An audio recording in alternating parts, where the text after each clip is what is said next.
Resting in awareness. The wisdom of stopping. There is a rhythm to all living things. Waves rise and fall. Day becomes night, and night becomes day. The lungs open to receive and then soften to release. Yet many of us try to live as if we were exceptions to this rhythm, pushing ourselves forward without pause, measuring our worth by what we finish, what we fix, what we force. Thich Nhat Hanh invites us to rediscover a more human pace. He calls the first aspect of meditation stopping. In Buddhist terms, this is shamatha, the calming, the resting, the halting of our constant inner running. In The Miracle of Mindfulness, he explains that stopping is what allows the mind to gather itself, like light that has been scattered, now drawn into a gentle flame. Without stopping, our attention is dispersed. With stopping, we begin to see clearly. Stopping is not laziness. It is wisdom. It is the moment you choose not to be pulled by the next urgency and instead return to your breath. It is the quiet decision to put down a burden that was never yours to carry. He loves to turn a familiar saying on its head. Don't just do something, sit there. This sounds like a joke until you try it during a complicated day and feel your nervous system change. The world around you keeps its speed, but inside you, a small bell rings and you step out of the race. In peace is every step. He describes this moment as a homecoming. You are no longer exiled in plans and regrets. You are present in your own life. Stopping is also the beginning of concentration. In the traditional language, samadhi grows from shamatha. A lampshade keeps the light from scattering so you can read the page. Concentration keeps the mind from scattering so you can read your life. Gentle, steady attention becomes possible only when you stop feeding the momentum of hurry. The breath is your simplest ally. Thich Nhat Hanh teaches a plain sentence that carries great power. Breathing in, I calm my body. Breathing out, I smile. This is not a trick. It is a physiological doorway. The breath convinces the body that it is safe enough to stand down from constant alertness. The smile is not performative. It is a way of releasing the face from its habitual armor. Many people assume that stopping will slow their progress. He suggests the opposite. When you stop wisely, you waste less energy. You make fewer mistakes. You speak fewer words you later have to repair. You are less likely to chase what does not matter and more likely to meet what truly matters with your full presence. In The Art of Living, he reminds us that insight is born from calm. If you keep moving without pause, you might complete many tasks, but miss the one or two actions that would have changed the direction of the day. Stopping is what gives you back the freedom to choose. This choice can be as small as one in-breath before you answer the phone, one out-breath before you send a delicate email, 1 minute of sitting quietly in the car before you walk into the house. Each pause is a seed. Over time, these seeds grow into a way of being that survives busyness. You may still have a full schedule, but you are no longer at its mercy. You can stop, even briefly, in the middle of a crowded day. You can stop in the middle of a strong emotion. You can stop in the middle of a thought that is trying to carry you away. And when you stop, life, which has been knocking at your door, finds you home. The rest that heals. Nature has a clear instruction for us. When a forest animal is sick, it lies down and does nothing. The animal does not make a plan or feel ashamed for needing time. It trusts that stillness is medicine. Thich Nhat Hanh points to this instinct and asks us to remember our own. In How to Relax, he says there is no healing without relaxation. This is not the relaxation of distraction, but the relaxation of deep rest, the kind that allows the body and mind to let go of their habitual tightening. He tells us to imagine ourselves as a pebble fallen to the bottom of a clear river, resting with ease while currents move above. The pebble does not struggle to keep still. Stillness is what naturally happens when it surrenders to its true place. Resting in awareness means we stop trying to become and give ourselves permission to be. Meditation, in this light, is not hard labor. It is learning how to rest. In How to Sit, he suggests we let the body sit in such a way that sitting itself is pleasant, even if only for a few minutes. Straight but not rigid, relaxed but not collapsed, breathing with a half smile. The point is not to become a perfect meditator. The point is to offer the body and mind the conditions they need to settle. When the lake is less stirred, the water clears, and you can see to the bottom. We live with a strong habit energy of struggling. We muscle our way through tasks and turn even healing into a project. He encourages a gentle non-practice that sounds like this: sit down and allow yourself to be. If thoughts appear, notice that they are thoughts and let them drift like leaves on a stream. If a memory arrives, touch it lightly and let it pass. If the body calls for a small movement, adjust and settle again. He reassures us that relaxation comes when it is not demanded. When we are completely relaxed, the body's healing intelligence can work without interference. Rest is not indulgence. It is respect for the nature of things. A field needs to lie fallow to be fertile. Soil that is always forced to yield becomes thin. Minds that are always forced to produce become brittle. In How to Walk, he says that true rest may be found even while moving. If you walk without goal, letting each step be your home. This is the paradox at the heart of his teaching. You do not have to go elsewhere to find rest. You can rest in the kitchen while washing a bowl. You can rest in the office while feeling the chair support you for one breath. You can rest in the presence of someone you love by letting conversation fall quiet for a moment and simply sharing space. There is also the rest that grief requires. When sorrow arrives, many of us try to outwork it. We keep busy, hoping to stay ahead of the ache. He suggests the opposite. Sit down with your sorrow the way a mother sits down with a crying child. Hold it with your attention. Let your breath be the cradle. My dear, you can say inwardly, I know you are here. I will take good care of you. This simple tenderness is itself a form of rest. You are no longer fighting your own life. You are consenting to it, and from this consent, a quieter strength appears. Bells of mindfulness, the practice of pausing. The world is full of bells if you decide to hear them. Thích Nhất Hạnh invites us to treat ordinary sounds as invitations to stop and return.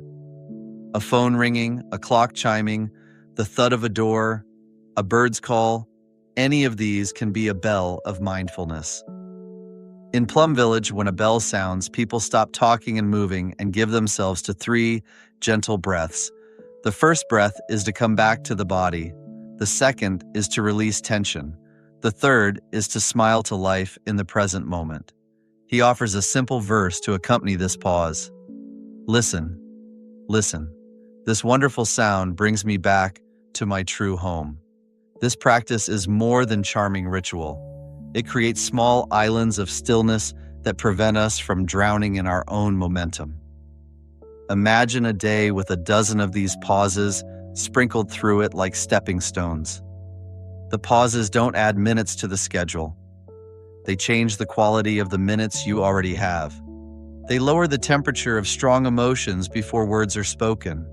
They soften the jaw before a meeting begins. They let you taste your tea instead of drinking your projects.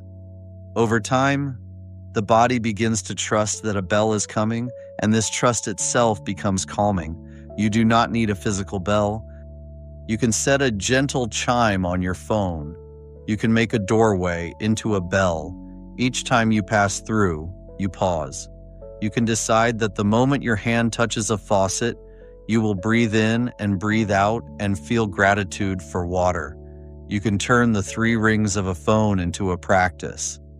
1 breath for yourself, 1 for the other person, 1 for the space between you. In the miracle of mindfulness, He encourages this playful creativity. The aim is not to add burden, but to build a friendly scaffolding that holds your attention with kindness. There is a social beauty in shared bells. At home, a family might agree that when someone invites the bell, all become still for a few breaths. No one is scolded into silence. The bell is an invitation, not a command. Children often take to this with ease. In workplaces, two colleagues might become each other's bells, pausing for one breath before a tense call. A group might begin a meeting with 20 seconds of quiet arrival. These small pauses cultivate collective sanity. They reduce the background noise that makes misunderstandings more likely. They create a field in which good work and kind words are easier to grow. The bell also interrupts the radio that Thích Nhất Hạnh jokes about. The station called radio nonstop thinking. The bell does not force the radio off. It invites you to turn the volume down. Thoughts still arise, but you are not possessed by them. You can notice that a worry about the future is only a thought about the future. You can notice that a regret about the past is only a thought about the past. This noticing is freedom. Each pause trains the mind to distinguish between what is actually happening and what the mind is broadcasting. In that distinction, anxiety loosens its grip. Letting go, the ease within effort. Resting in awareness is inseparable from letting go. We imagine letting go as dramatic, throwing things away, quitting jobs, cutting ties. Sometimes that is needed. But he teaches a subtler practice that can happen in the middle of any day. With each out-breath, let something release. Let the shoulders drop a little. Let the tongue soften from the roof of the mouth. Let the mind ease its grip on a story that has become a habit. In joy, he explains that letting go, or upekkha, is one of the classic factors of awakening, not a withdrawal from life, but a wise balance that allows love to stay fresh. Letting go does not mean indifference. It means intimacy without possession. You can care for your child without being owned by fear. You can serve your work without making your identity depend upon its outcomes. You can love a person without trying to control their path. You can even love a plan and still be willing to change it when reality asks you to. The practice word he offers is release. Breathing in, you know you are breathing in. Breathing out, you whisper inwardly, release. The whisper is not magic. It is a reminder that clinging is optional. Thoughts and feelings will still come. He advises us to greet them kindly and let them pass. When anger arises, say hello to it. Recognize its heat and its hurt. Hold it with your attention the way you would hold a fragile bowl. When it cools, it will set itself down. When fear arises, greet it too. Let the breath lengthen and wrap fear like a blanket. You are not fighting your own mind. You are taking good care of it. In anger, he says that trying to force difficult emotions away only feeds them. Awareness is the medicine that allows them to transform. Letting go also addresses our obsession with projects. We carry lists in our heads like sacks of stones. We bring tomorrow into today and then wonder why today feels heavy. He suggests an experiment. Now and then, choose to do one thing as if it were the only thing, not in defiance of your responsibilities, but to give the nervous system a taste of sufficiency. Wash a bowl to wash a bowl. Drink a cup of tea to drink a cup of tea. Walk across the room to walk across the room. Paradoxically, this kind of letting go often makes us more effective when we return to the larger list. The mind, having rested, can see what actually matters. There is a letting go at the end of the day that protects our sleep. Many of us lie down but do not let go. We keep the body horizontal while the mind continues to sprint. He suggests a short practice. Before closing your eyes, place a hand on your heart or belly and breathe in softly. Breathe out slowly and say inwardly, I let go of this day. You can name one or two things for which you are grateful, not to deny difficulty, but to acknowledge what was good. Gratitude loosens the fist of the day. Sleep becomes less a battle and more a return to the river where the pebble rests. Dwelling happily in the present moment. The seventh mindfulness training in his tradition is called Dwelling Happily in the Present Moment. Its spirit can be summarized plainly: life is available only now. In the heart of the Buddha's teaching, he writes that the present moment contains past and future. It is the only material from which we can shape anything. When we truly dwell here, aware of breath, aware of body, aware of the wonders inside and around us, we are no longer dragged by regret or whipped by anxiety. We can see that despite real challenges, we already have conditions for happiness. The sky remains, the breath flows, a friend's face exists, water arrives when we turn a handle. To notice these is not to ignore suffering, it is to refuse to ignore joy. Dwelling happily does not mean every moment is pleasant. It means every moment is livable. When pain is present, you can live that moment by bringing kindness to the exact place it hurts. When boredom is present, you can live that moment by feeling the raw texture of time without entertainment. When joy is present, you can live that moment by letting yourself fully taste it without clinging. The present moment is generous. It always gives you something to touch. Our practice is to touch what is given and to rest in that contact long enough to be changed by it. This dwelling becomes a way of loving the world. You begin to see how many small miracles are happening without your effort. The lungs breathe, the heart beats, wounds knit, seeds split and reach for light. Strangers hold doors, a child laughs, rain finds its way to roots you cannot see. He often says that the true miracle is not walking on water or in thin air, but walking on the earth. To dwell happily is to walk on the earth and feel, even for a moment, that this is the miracle happening right now under your feet. There is also responsibility in dwelling. When you are actually here, you are more likely to take wise care of what is here. You waste less water when you truly meet water. You waste fewer hours when you truly meet an hour. You are less likely to harm another person when you actually see their eyes and hear their voice. Mindfulness makes ethics feel less like a law and more like a natural result of seeing. The world becomes not an abstraction to be saved, but a neighbor to be tended, a home to be shared. Finally, dwelling happily is contagious. Your presence becomes a bell for others. A calm in your voice helps soften someone else's fear. Your willingness to stop mid-argument and breathe makes a path back to understanding that did not exist a second before. Your practice of pausing at the sink might inspire a child to pause before speaking. Your habit of ending the day with release might help a partner rest more deeply. In this way, resting in awareness is not only a gift you give yourself, it is a form of quiet leadership that changes rooms and families and workplaces from the inside. To rest in awareness is to live at the pace of what is real. You can begin anywhere, one breath before the next task, one softening in the shoulders, one refusal to rush a simple act, one pause at the sound of a bell, one whispered word, release on the exhale, one sincere return to the present moment when you discover you have wandered. Thích Nhất Hạnh says again and again that our true home is the present moment. We do not have to build this home. We only have to remember we already live there. So let this chapter end with the simplest of invitations. Sit or stand or lie down in any posture that does not demand.